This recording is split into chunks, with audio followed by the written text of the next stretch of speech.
నమస్తే. Welcome to ప్రజా చైతన్యం.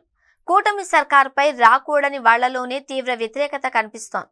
వైసీపీ ప్రభుత్వాన్ని గద్దె దింపాలి అనే పంతాన్ని సాధించుకుని కూటమి సర్కార్ అధికారంలోకి రావడంతో ఉపాధ్యాయులు కీలక పాత్ర పోషించారు. వైసీపీ ప్రభుత్వంపై జనంలో వ్యతిరేకత నింపడంలో ఉపాధ్యాయులు విజయవంతమైన పాత్ర పోషించారు. ఇదంతా వైసీపీ పాలన చివరి 2 ఏళ్లలో జరిగింది. అయితే ఉపాధ్యాయ వర్గాలను డీల్ చేయడంలో నాడు వైసీపీ ప్రభుత్వంలోని పెద్దలు సరైన పాత్ర పోషించకపోవడంతో అనవసరత వ్యతిరేకతను మూటకట్టుకున్నారు. అయితే కూటమి ప్రభుత్వం 10 నెలల పాలన పూర్తి చేసుకునే లోపే ఉపాధ్యాయులు రోడ్డెక్కడం ఆశ్చర్యం కలిగిస్తోంది. ఉద్యోగ ఉపాధ్యాయ వర్గాలలో వ్యతిరేకత మొదలైంది అంటే ఆ ప్రభుత్వానికి నూకలు చెల్లినట్టే అనే ప్రచారం జరుగుతోంది.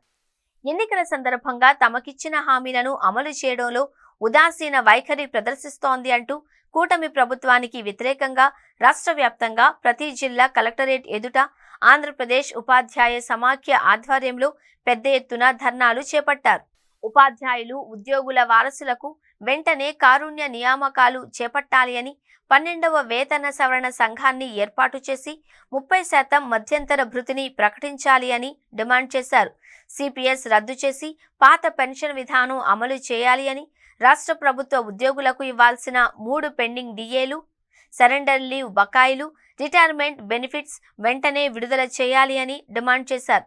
ఈ సందర్భంగా కూటమి సర్కార్కు వ్యతిరేకంగా ఉపాధ్యాయులు నినాదాలు చేయడం గమనార్హం.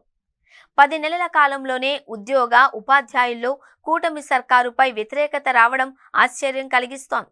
ప్రభుత్వంపై వ్యతిరేకత ప్రచారం చేయడంలో వీళ్లు అత్యంత కీలక పాత్ర పోషిస్తారు.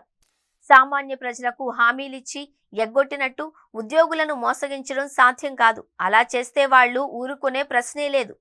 ఫ్యాప్టో ఆధ్వర్యంలో కలెక్టరేట్ల ఎదుట ఆందోళనలు జస్ట్ ట్రైలర్ మాత్రమే అని ఉపాధ్యాయులు హెచ్చరిస్తున్నారు.